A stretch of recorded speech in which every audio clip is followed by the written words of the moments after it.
Voilà, bonjour à tous, bonjour à tous les auditeurs et à tous les internautes. Voilà, en ce samedi 30 juillet 2022, je suis avec voilà, des chrétiens de la métropole qui ont rencontré le Seigneur Jésus et voilà, ils vont se présenter et dire en quelques mots aussi ce que le Seigneur Jésus a fait pour eux. Bonjour. Bonjour, alors nous sommes Sérug et Aude. Et qu'est-ce que Jésus a fait pour nous? Chacun, nous avons notre témoignage et du coup, ce que Jésus a fait pour nous, c'est pour moi, premièrement, c'est qu'il m'a donné un but dans la vie. Dans quoi? Un but dans votre vie? Exactement. Il m'a donné une trajectoire à suivre et que j'essaie de suivre encore aujourd'hui. D'accord. Donc le Seigneur Jésus, il vous a sauvé. Exactement.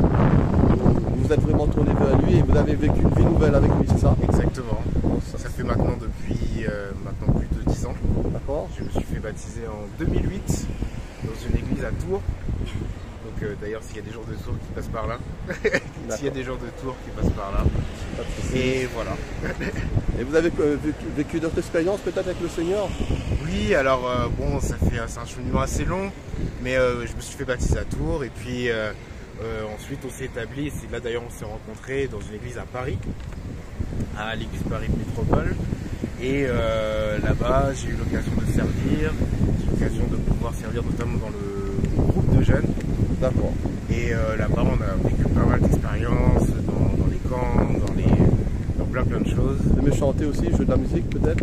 Un petit peu, mais je ne servais pas à la louange. D'accord. Et pour ceux qui nous écoutent, voilà. quel serait votre message pour ceux qui vous écoutent? La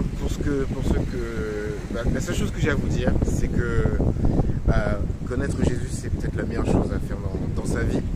C'est peut-être la plus importante.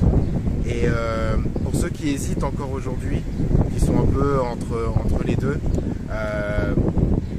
la première chose que j'aimerais vous dire, c'est d'être entouré de chrétiens, entouré de personnes qui pourront vous orienter, qui pourront vous aiguiller dans la parole de Dieu. Et aussi surtout, n'hésitez pas à vous appuyer notamment sur des personnes, puisque vivre sa foi c'est quelque chose de personnel, mais c'est aussi dans la communion. Une communion, voilà. Super. Donc la sœur aussi, merci beaucoup. La sœur, qu'est-ce qu'elle aurait à dire?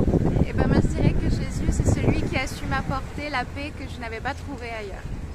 Donc au milieu des tempêtes de ce monde, cherchez vraiment Jésus pour avoir cette paix que seul lui peut donner. Donc vous avez une vie aussi peut-être troublée, peut-être par les soucis, par les difficultés. Oui, et puis finalement c'est lui qui m'a vraiment apaisé et qui m'a donné l'assurance que je n'ai trouvé nulle part ailleurs. D'accord. Et cette assurance-là, vous l'avez dans votre cœur qu'il est vivant, ouais. Et qu'il revient bientôt, et qu'il revient aussi bientôt. Qu'il revient bientôt, même si le monde est ébranlé, en lui nous tenons ferme. Voilà, bon ben merci beaucoup pour votre témoignage, bonnes vacances à vous, merci. Et les auditeurs merci aussi, voilà, je vais mettre cette vidéo aujourd'hui en ligne certainement, voilà et bon courage à vous, bon courage. Merci beaucoup, au revoir, bye bye.